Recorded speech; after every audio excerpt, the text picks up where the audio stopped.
Warning, this podcast contains spoilers. Warning, this podcast contains spoilers. Warning, this podcast is uncensored and contains profane adult language.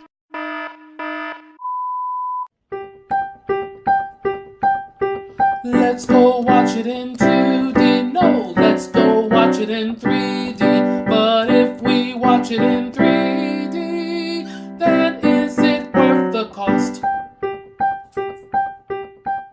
Hell of a day, huh? George! Science experiments on the loose.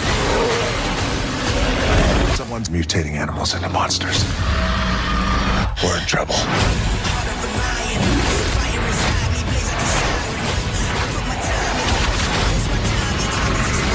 You know there are other ways of dealing with people. That's a big arm. Don't fight it. I do know that, yeah, but that's no fun. Rampage. This podcast is brought to you by 3D Wiggle. 3D Wiggle provides software that lets you convert your 3D images into 3D GIFs and or movies that you can easily share on Facebook or Twitter. We have a 20% off coupon in the link in the description, and we also have deals from Amazon, and we also have a Patreon. So please click in the description to get more info. Hello. This is Adolf Vega with Jake Jarvis. And today we're reviewing with total full spoilers the Rampage movie. And we already talked about the 3D section in the spoiler free. If you have anything to mention in the spoiler full, go ahead and mention it. 3D. The probably one of the best scenes in that I didn't mention because of spoilers has got to be when the lady. If anybody's played the game, you know about the lady in the red dress. Well, when she gets eaten in the movie, it is the 3D is incredible. Oh yeah? Yeah, when she goes fly, I mean the depth, everything. Audience cheered, was like ooh ah, and I'm like, damn, you better rethink your life choices. An audience cheers your death. So, just in case you didn't listen to the spoiler free, Jake watched it in 3D. I did not, and he gives it a good 3D overall.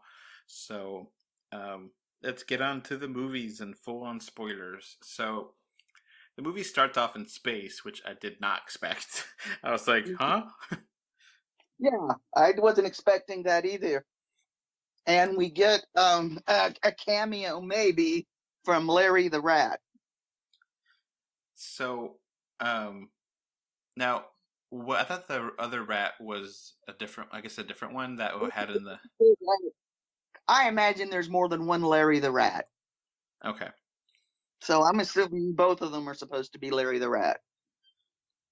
So there's like that rat is attacking the space station, and, the experiment has gone wrong, and the headquarters won't allow the remaining astronaut to go home unless they get the samples. And it was like, damn, that's kind of cruel. Well, this is Wyden Labs doing this. The guys in Chicago aren't letting them or are making them put them on the ship because this is a private thing. So he managed to get 3 samples, and then the rat still attacks and still makes his escape hatch or escape whatever pod burn up in the atmosphere, which spreads the 3 containment CRISPR things around, and all within the United States, by the way. I don't think anything happened to fall any other part of the world, which, statistically speaking, it should have gone all over the world, but for the, Well, for the movie.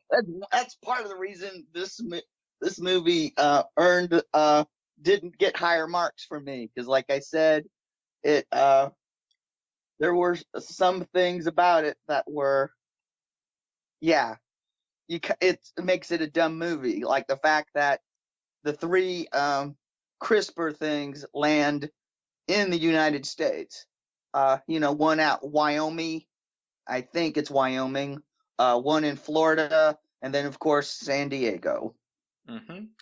And that's a good segue to the next section of the movie where, you get to introduce, you're out in the jungle with bamboo and, you're like, what's going on here? And you have the Rock introducing, these other two characters into the gorilla enclosure of the San Diego Zoo.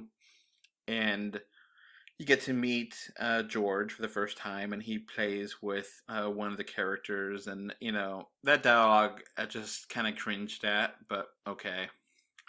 And then, the gorilla scares him, one of the characters. I forget the character's name. But it actually worked out because they do call back to him having a morbid sense of humor toward the end of the movie. Yeah. And then, there's a female scientist that is flirting with Dwayne The Rock, and, Dwayne doesn't have any interest in her, which I thought was kind of weird. It also seemed really, you just literally introduced this character, and, okay, she's interested in The Rock. Obviously, The Rock is a handsome guy, but it seemed totally unnecessary. I know, they kind of act like he's a misanthrope, but I'm going, okay, then why did you cast a guy with a 40-watt movie star smile? Wouldn't you cast somebody like Nick Cage if you wanted somebody who hates people? Just saying. Yeah.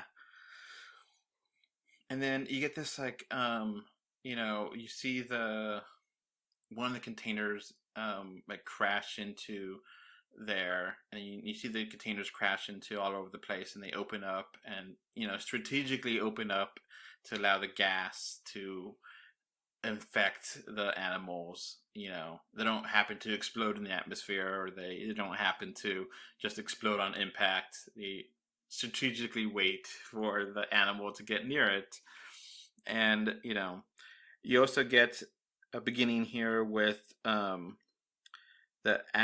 doctor character, which she was in a big rush to do something, and that plot thread kind of got dropped. Mm-hmm. So I did think he did not a great job, but kind of a threadbare job of explaining CRISPR enough that you would buy that when the gas went off, animals would be the only ones affected and not people. But they didn't explain why any other animal wasn't affected, because George was not that isolated from other animals. Yeah. And CRISPR is an actual thing. It's kind of weird. The movie starts off with a block of text talking how it's been illegal or something. I was like, what are you talking about? But yeah, CRISPR. Kind of the 50s, in the 50s, they made all those nuclear monster movies. Yeah. This is I think the beginning of the CRISPR paranoia movies. Now, CRISPR is a real legitimate thing. It's actually really interesting. I'm not a geneticist, so I don't really know all the details. But if you do like podcasts and you listen to this, Radiolab has done some episodes on CRISPR and how it can edit things. Now, it doesn't edit things like this movie suggests, but it is like a starting point. It is a nugget of truth in there. But yeah, you can edit things, and you can find things in there to change, and it's an actual science. But obviously this is played up for science fiction, and just for just to have a plot device that makes some kind of sense. I mean, the game said they have super vitamins or some crap. Let's go ahead and curse in this episode, because they curse a shit ton in that movie. Oh, hell yeah. They sure do. They don't say fuck, but yeah, it'll become a drinking game. Yeah. How many times they said asshole in this movie? I was just like, come on. Who really talks like that? Well, other government agents apparently. Yeah, and the whole asshole's got to stay together. I was like, what? That's a terrible line. Yeah. It's funny, but it's also terrible. Oh, it's a terrible line, but you laugh because you just can't help it because Jeffrey Dean Morgan delivered it. Yeah. He's one of those guys. Well, he's like one of those guys. He can deliver like the worst dialogue, and you're still going to respond to it. You're still going to think it's terrible, but So yeah, Dr. Kate goes to San Diego to talk to Davis, about this, and like they have this big scene where George is inside, like they actually trap him, and like they're like he's hungry, just give him food, and like he's hungry, just give him food. It's like, just give him the fucking food already. It's not that complicated, Really. Yeah, just feed him. So, you get the other animals and, they do their thing and, you have the, over government agency come in. And I thought it was hilarious that they referenced Justice League. Yeah. Of course, it's a Warner Brothers movie. Yeah, I was like, okay. It's like, are you from the Justice League? It's like, why would he be from the Justice League? Does he have superpowers, just like Agent Coulson of Marvel of DC? Yeah, I was halfway expecting a Gorilla Grodd reference, but that didn't come. That would make more sense. Yeah, that would have made more sense. So the whole plot device of actually including the Doctor there, it makes sense for exposition and for explaining the science, but there's no real need to have her be part of the entire movie, Yeah. She's just kind of tagging along, and then they get George onto the plane, and they're all cocky and be like, oh, he's not going to escape, and of course he does, because they didn't feed him. You just gotta give him some fucking food. There to deliver exposition. Yeah. It's like, just give... Big exposition device. Something I think we should mention, because we didn't mention it in the other cast, and I thought it was something that was very interesting. Davis and George communicate with each other via sign language, which is something that primatologists have taught many gorillas to. Usually it's female gorillas, though. George is the first male. Of course, he's not a real gorilla. He's sure, but you're going to think of him as a real character. In fact, he's one of the best actors in the movie, and you are going to think of him as real. It's an amazing performance and capture job. Yeah. So I wonder who did it. I know it wasn't Andy Serkis, but I couldn't find the name of who did it. And I wish, because I would love to give him a shout out, because it was a brilliant performance. Yeah, since the whole Apes movies, the War and Planet and all that, all the recent ones, the ape work has been spectacular. Like, I don't really question any of these beasts. I don't really think any of them looked too fake. They all looked fine. I didn't think any of them looked amazing, but they all looked fine. I would, what do you think? Yeah, I just thought it was, and they really kept the continuity up, because remember, the first time George really acts up, he gets scratched across his chest, and the animal, and they managed to keep the scar on him and not move it around and stuff. And like I said, and the sign language is really spot on. And of course, actually true. And they also added a lot of bro symbols too. I mean, we'll get to that at the end. I was like, that's not sign language.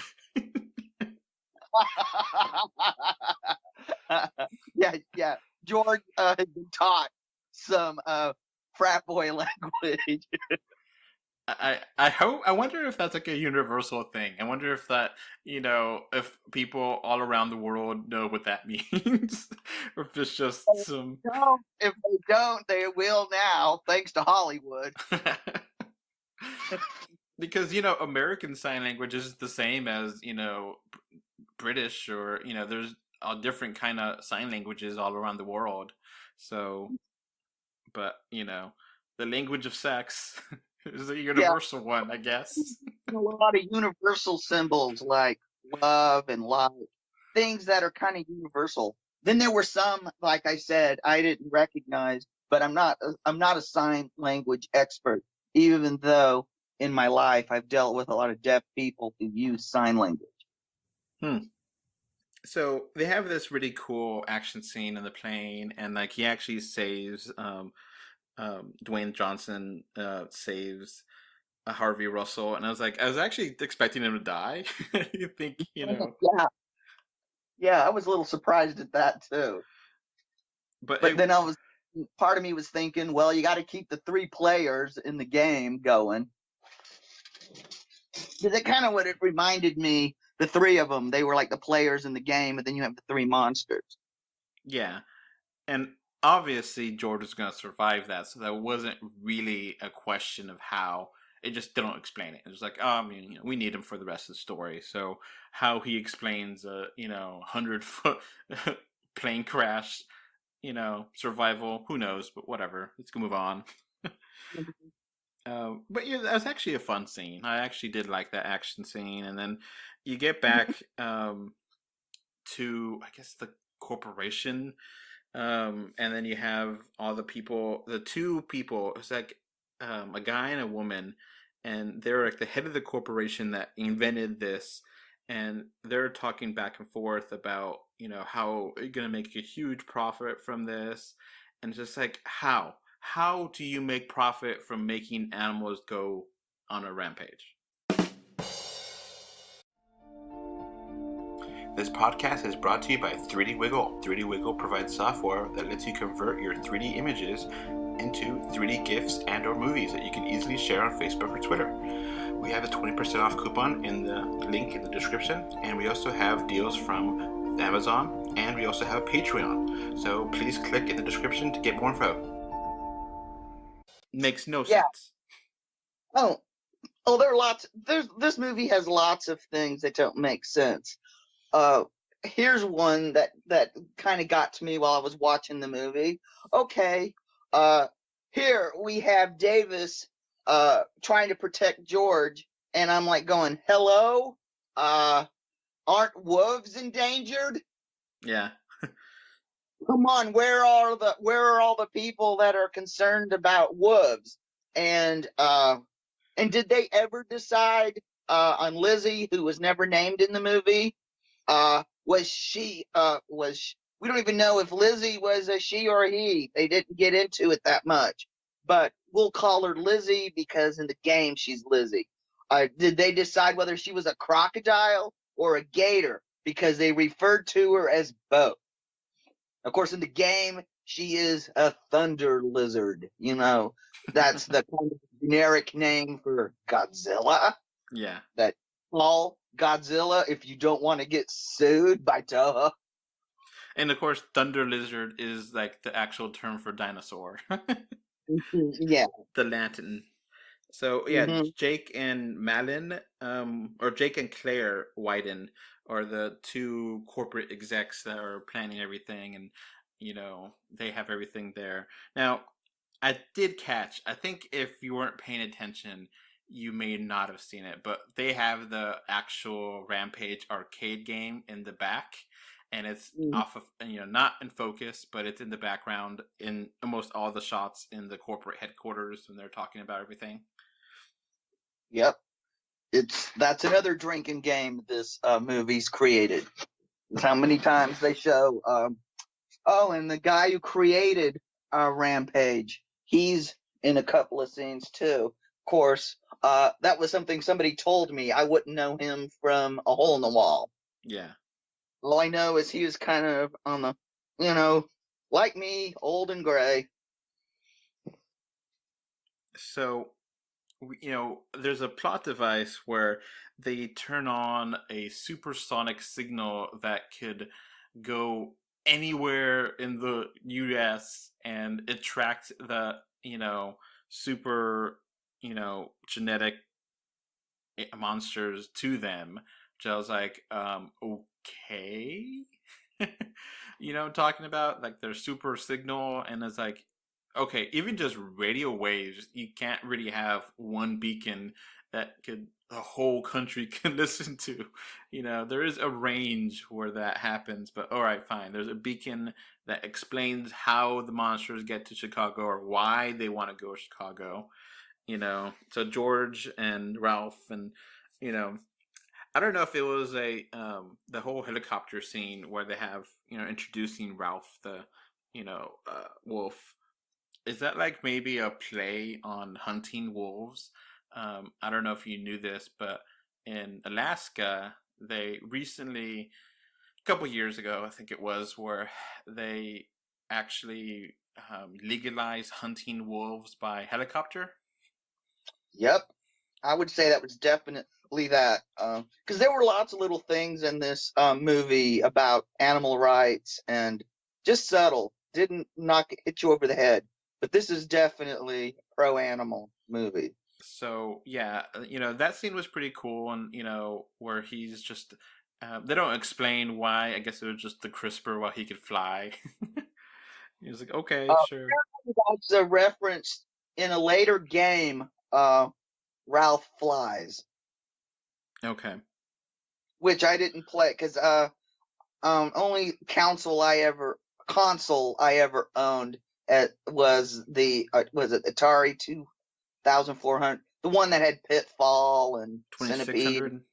Yeah, the 2600. It's the only one I ever owned. When they got to having real games, really high, sweet games, that was like way beyond my income level at the time. So, we get to Chicago, and then the military is trying to contain it, but they can't. And it's all generic military fights. It's like, oh, we got this. And who are these people? Yeah, there's definitely some dick waving and dick measuring and pissing. This was very realistic. I wish my dad was still with us because he would have laughed his ass off at this because he was a government agent and he was always having to deal, former military, always having to deal with the military. So this reminded me so much all the crap he went through to do anything when the military was involved. So, they try to contain him, but they can't. Nothing they do is good enough. And they eventually get to Chicago, and they're trying to get up there. And, there's a scene where Dr. Kate and Davis are, like inside the room and trying to get the data, to get the information, about connecting the dots and trying to find the cure. And, because they know they can cure it. And then you have Claire with a gun and shoots the Rock. Mm-hmm. And like it doesn't kill him because you need him for the last scenes, but it's just like, why didn't you? And then of course too, Dwayne Johnson, has an action scene with the military where he, stands up to three guys, three army guys who have guns, and he's unscathed. So that is kind of a weird callback where it's like, you could handle her, But I guess they didn't want Dwayne, beating up a really pretty woman or something, So then they get all the way, to the top, and Dr. Kate is trying to give the cure, and then there's a helicopter scene with Claire and Brett, Whiten that are trying to escape, and of course, George is climbed up there, and Kate actually has a clever scene where they kind of give back the cure to to Claire, and Davis comes back. Oh, I wasn't killed. I was like, what? It's like, it didn't hit any organs. It's like, what? Are you kidding me? Get the hell out of here.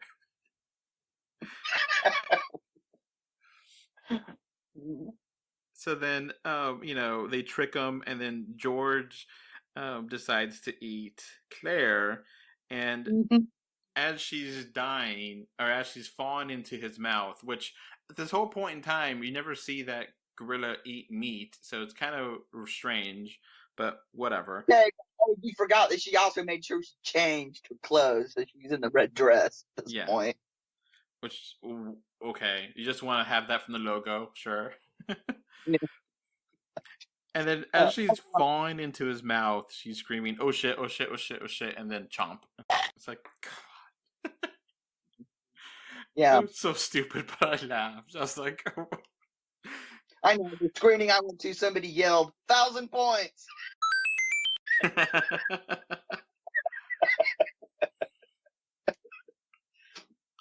So then she had the cure, and then, accidentally George ate it because she ate her.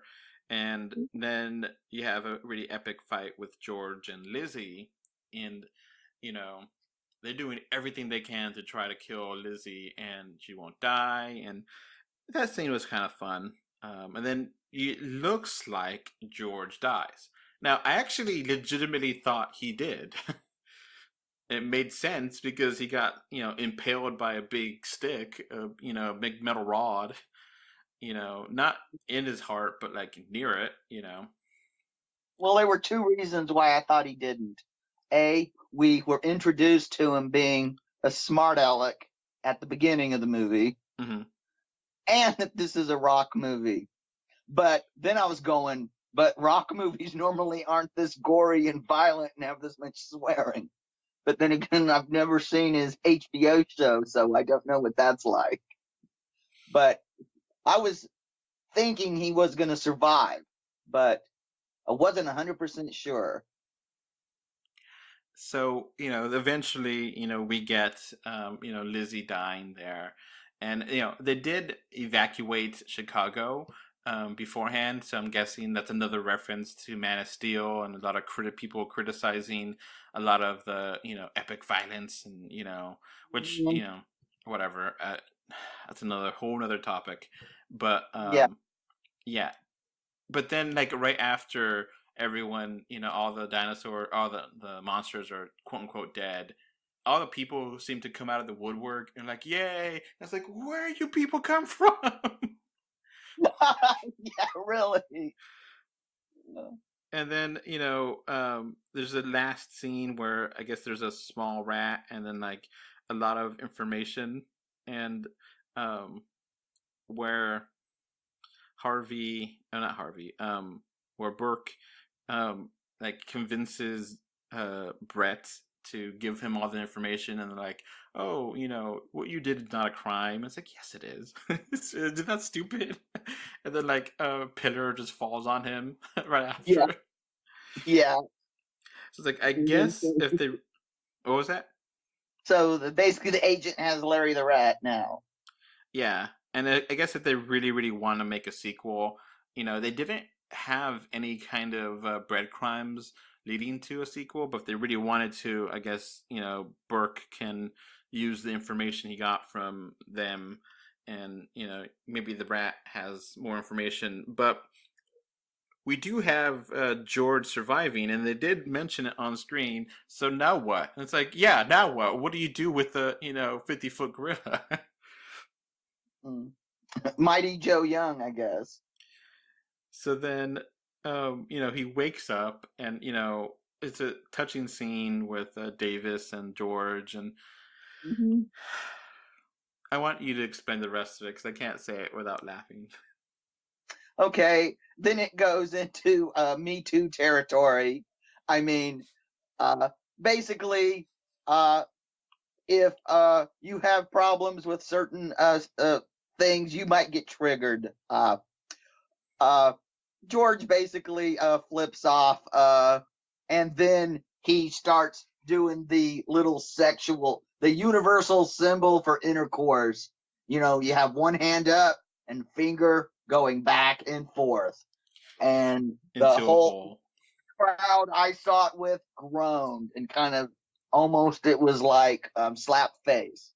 It was it was funny and uncomfortable at the same time. Yeah, that right there pushed it over from a 4 to a 5 for me, because I was just like, whatever. And then I laughed. I was like, that's so immensely stupid, but it's so funny at the same time. Because George was referring to, Kate and And George Davis. sprinkling on his face too. Like, listen to me, bro. Yeah. I know what's going on after you're done. Oh yeah. So yeah, they survive, and the corporation is dead, and all the bad people are dead, and George is fine, and Davis is fine, and all the good guys are alive, all the bad guys are dead, and that's a wrap. Mm-hmm. So, I had to have some fun, but the writing is just so bad. Mm-hmm. There's no denying that. The script is atrociously, it's just, yeah. It was, they didn't really. It was kind of a barren. I mean, this is the third movie Brad Payton and The Dwayne Rock have made. Yeah, have made together. And of the three, I think this is it's a lot better than their first one, Journey 2. I haven't seen Journey 2. I liked the first Journey to the Center of the World, or Center of the Earth, with Brendan Fraser. And that was a really early 3D movie too. I mean, early in the modern run. Mm-hmm. Yeah, Journey 2, as even the 3D is a step back from the first one. And San Andreas. I liked it. I liked San Andreas a lot. Okay. There were things about San Andreas I really liked, and there were things I didn't. I think San Andreas is a better movie than this. Yeah. I actually remember I gave San Andreas, I think it was a 7 out of 10, which is what you're giving this, if anyone didn't listen to the other podcast. Correct? Mm-hmm. Yep. And I give this, a 5 out of 10, like I said. It's stupid. It's really stupid and really poorly written, and there's a ton of plot holes here that are just not, fixed or mentioned. Mm-hmm. You could drive a fleet of Freightliners through the plot holes. Or I had fun with it, and I think anybody who's into Rampage will have fun with it. Yeah, it's better than things like Sharknado. Yeah, it's definitely has that vibe of sci-fi movie of the week. Like I said in my review, this is the most expensive asylum movie ever made. So it is fun. For me, 5 is not a terrible score. It's not negative. It's not positive. It's okay. I don't regret watching it, but it's something that, it's not, you leave your brain at home and you're in, that kind of movie. Yeah, it's not. If you try to analyze this on a deeper level, you're probably going to get a headache. Now, I think I could have liked it more if it didn't have as much damn cussing in it. It just seemed unnecessary. It's just like, are you kidding me? Again and again, they just repeat that asshole joke too many times. It's like, it wasn't funny the first time. Yeah. It seems like this movie repeated everything. Almost everything. And I was like going, if you're going to do it in threes, because Rampage is kind of the 3 game. 3 monsters, 3 players. Yeah. All right. I guess that's going to be it. Do you have anything else you want to mention? No, I think we pretty much covered it. All right. We will be back for Avengers Infinity War next, so look forward to that review. It will be James, me, and Jake all reviewing it. And do you have a 3D tickets yet, or you can just watch it in 2D? Oh, I'm going to see it in 3D. My plan is, where I live, there's a bar that runs 3D movies, and they don't let kids in. So I will get to see it with people who are 21 and over. Cool. And I can drink alcohol. So when people die and are destroyed, I can either toast to to what's left, or if they survive, I can toast to their health, or I can, drown my sorrows in beer. Yeah, I'm gonna see it in the IMAX 3D, so I'm excited. Now, this had an IMAX showing. I don't know if they really did anything different there, but it's a fun enough movie. If it had less cussing, I think I could probably give it a 6, just because I think it was kind of excessive. You kind of think this. I kind of just thought it would be a kind of a family movie when I walked in, so it kind of disappointed me in that way. That I was like, damn, they're really gonna really go all out here, and they didn't. Look at this as a family movie. So I assumed it was not gonna have as much cursing. I knew there was gonna be violence, of course, because how everything goes with destruction movies like this. But I didn't expect all that. So, but yeah, that's basically it for us. Bye. Bye. This podcast is brought to you by 3D Wiggle. 3D Wiggle provides software that lets you convert your 3D images into 3D GIFs and or movies that you can easily share on Facebook or Twitter. We have a 20% off coupon in the link in the description, and we also have deals from Amazon, and we also have Patreon. So please click in the description to get more info. All right, so that's going to be it for this podcast. We now have a Patreon, and the link is in the description. Thanks for watching. And we are on Facebook, Twitter, Instagram, little bit everywhere. Just look for us, 3D or 2D. And of course, review us on iTunes. And if you want to write us a letter, our email address is email3dortwo d@gmail.com. So that's going to be it. Thanks for listening. Bye. Bye. Bye, everyone.